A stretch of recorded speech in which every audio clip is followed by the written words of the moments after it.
আমি আমার যুবকদেরকে সামনে নিয়ে মুরব্বীদেরকে সামনে দু একটা কথা আমি আমার মাতৃভূমি বাংলাদেশকে বলতে চাই। আপনারা করবেন নাকি করবেন? প্রথম কথা আমি যেটা বলতে চাই সেটা স্পষ্ট ভাষায় বুঝতে হবে।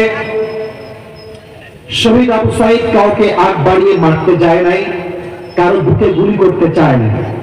যখন তার বুকে পুলিশরা নির্বিচারে গুলি ছুড়েছে তখন 18 কোটি মানুষের হৃদয়ের কলিজার ভিতরে একটা আঘাত লেগেছে। যুবক ভাই, আমরা কাউকে মারতে চাই না, কাউকে আমরা আগ বাড়িয়ে আঘাত করতে চাই না, কিন্তু আমাদেরকে যদি কেউ আগ বাড়িয়ে আঘাত করতে আসে তাকে উৎখাত না করা পর্যন্ত আমরা শান্ত হতে পারি না।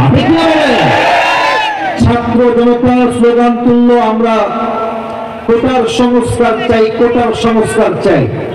যখন শহীদ আবু সাঈদের বুকে গুলি চালানো হলো স্লোগানটা মুহূর্তেই চেঞ্জ হয়ে গেল। তখন স্লোগান হলো শহীদের পতন আমরা একভাবে চাই। ঠিক না বলেন? আমি এখান থেকে একটা মেসেজ দিতে চাই, আমাদের ঐতিহ্য, আমাদের ক্যাটাগরি, আমাদের ক্যারেক্টার, আমাদের চরিত্র আগ বাড়িয়ে কাউকে মারানো। আমাদের চরিত্রের নাম হচ্ছে ডিফেন্স অ্যাটাক। যদি কেউ আমাকে মারতে আসে নিজেকে বাঁচাবার সাথে আমাকে ডিফেন্স অ্যাটাক করতেই হবে। ভারতকেও বলবো আমরা কাউকে মারতে চাই না, দাঙ্গা চাই না, বাট আমাদের দিকে চোখ তুললে ওই চোখটা বন্ধ করতে হবে।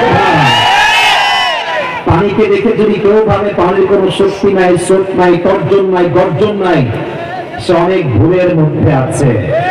পানি যেমন ঠান্ডা, যেমন নম্র, যেমন ভদ্র, এই পানির স্রোত যখন শুরু হয় পাহাড়কে সে ভেঙে চূর্ণ বিচূর্ণ করে দেয়। ডক্টর ইউনূস সাহেব একটু ভদ্র বলে, আমরা একটু মুসলমান, আমরা শান্তিপ্রিয় বলে আমাদেরকে দুর্বল ভেবো না। মাথায় রাখবা, মুসলমানদের একজন ইমানদার যুবক 1000 পাথরের সমান বগুড়ার ভাড়া। আমি আমার কণ্ঠের সমস্ত শক্তিকে উজাড় করে আজকে বগুড়ার মাটিতে একটা কথা বলতে চাই। যদি আগামীতে কোন প্রকার মামুর বাড়ি দিল্লি গিয়ে কেউ তার স্বামীর দেশ থেকে দেশকে অস্থিতিশীল করতে চায়, স্পষ্ট পায় না আমাদের পক্ষ থেকে আগামীতে স্বৈরাচারকে গতিতে আমরা চুল পরিমাণ বরদাস্ত করতে পারবো না বগুড়ার ভাড়া। আর যদি আগামীতে আবার স্বৈরাচার নামানোর ডাক আসে, একটা শহীদ আবু সাঈদ নয়, বগুড়ার জমিন থেকে হাজার হাজার শহীদ আবু সাঈদ মাথায় কাফন বেঁধে রাস্তায় নেমে জিহাদ করতে হবে। যুবক ভাড়া তারা কারা প্রশ্ন তুলে নেবে।